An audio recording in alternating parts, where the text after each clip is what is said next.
বাবানকে তারপরে পড়তে বসিয়ে দিলাম, মানে খাওয়া দাওয়া করে ওঠার পর বাবানের ওই টাইমটা থাকে পড়াশোনা তৈরি করানোর, মানে ওকে পড়াটা তৈরি করিয়ে দিই, তৈরি করিয়ে মুখস্থ করে তারপরে লেখাটা করিয়ে দিই, বাড়ির আন্টির পড়া। তো এই সময়টা আমি আর অন্য কোনো কাজ রাখি না, তোমরা সবাই জানো, মানে যারা যারা আমার ভিডিও প্রতিদিন নিয়মিত ফলো করো তারাই জানো। তো এইদিকে অনেকটা টাইম যায়, আর হচ্ছে পড়াশোনা তো দেখতেই হবে, পড়াশোনা না দেখলে হবে না। তো যাই হোক, এই এত বানান ভুল করে না ছেলেটা, বলার কথা না, প্রচণ্ড বানান ভুল করে, মানে একার আকার এইগুলো ভুল করবে। একটু যদি মন দিয়ে পড়াশোনা করে তাহলে কিন্তু হয়, একটু মন দিয়ে পড়াশোনাটা করে না। তো যাই হোক, এইবার হচ্ছে প্রচণ্ড পরিমাণে আমি আর বাবান বেরিয়েছি, কতবার যে ঘরে ঢুকেছি বলার কথা না। বাইরের ওয়েদার দেখো, প্রচণ্ড পরিমাণে ঝড় ছেড়েছে, মানে সেই টাইমে দুইবার বাড়িতে বেরিয়েছিলাম, সসনা ডাঁটা নিয়ে যাচ্ছি আর হচ্ছে বিস্কুট নিয়ে যাচ্ছি। বাবার তো শরীরটা খারাপ, তো তোমরাই জানো, এই সময় না হাম বা ফক্স হলে বলে নাকি সজনে ডাঁটা খাওয়া ভালো, তো জামাই সজনে ডাঁটা নিয়ে এসছে, নিয়ে যাচ্ছিলাম, কি অবস্থা, ওই ঝড় ছেড়েছে দেখো, দুইবার বাড়িতে পালিয়েছি দৌড়ে ওই অবস্থাতে। তো আবার এই বিস্কুটগুলো নিয়ে গেছিলাম 4টে, তো বাবানের ছিল চকলেট, আমার ছিল এই ফ্লেভারে, আমার না খুব ভালো লাগে এটা খেতে। সন্ধ্যাবেলায় টিফিন খাইনি জানোই। তো যাই হোক, আমি বাবান আর বাবা আর মা 4 জনে খেয়ে নিলাম এই বিস্কুটটা, মালকিস্ট, খুব ভালো লাগে। যারা যারা খেয়েছো তারা তারা জানো, আর যারা যারা খাওনি তারা তারা একবার ট্রাই করো, ভালো খেতে, খুব সুন্দর খেতে।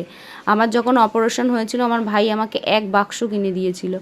তারপরে ছিল পনিরের তরকারি, পরোটা মা করেছিল, মাদের কালকে একাদশী ছিল, মানে মা বাবা আর আমার ভাইয়ের বউ, ওরা 3 জনে করে, আর ভাই আর বাবানের জন্য মা ভাত রান্না করেছিল। তারপর ওরা আসলো ঘুরে, ভাই আর ভাইয়ের বউ, মা দিয়ে দিল লুচি করে, ওকে লুচি তরকারি দিয়ে দিল, হচ্ছে ওকে আবার লুচিগুলো ভেজে দিলে না সাথে সাথে ভালো থাকে, মানে নেতিয়ে যায় আগে থাকলে করে রাখলে। এবার দেখো ওই নিরীহ প্রাণী কীভাবে অপেক্ষা করে বসে থাকে, আমি ঘরে ঢুকছি দেখো আমার সাথে সাথে ঢুকছি, ওই সিঁড়ির ওপরে বসে থাকে হা করে, যখন দেখবে আমি বাড়িতে নেই ওইখানটায় বসে থাকবে হা করে পাহারা দিয়ে। এই হচ্ছে একটা নিরীহ প্রাণী, এদের মায়া রেখে কোথাও যাওয়া যায় না, মানে ফেলে রেখে গেলে খাওয়া দাওয়ার খুব অসুবিধা হয়ে যায়। এবার পুরীতে গিয়েছিলাম যখন, ও 4 দিন গাছ থেকেই নিচে নামেনি, গাছের ওপরেই বসেছিল ওই 4-5 দিন, যতদিন আমরা ছিলাম, মানে আমি ছিলাম না বাড়িতে, ওই গাছের ওপর উঠে বসেছিল।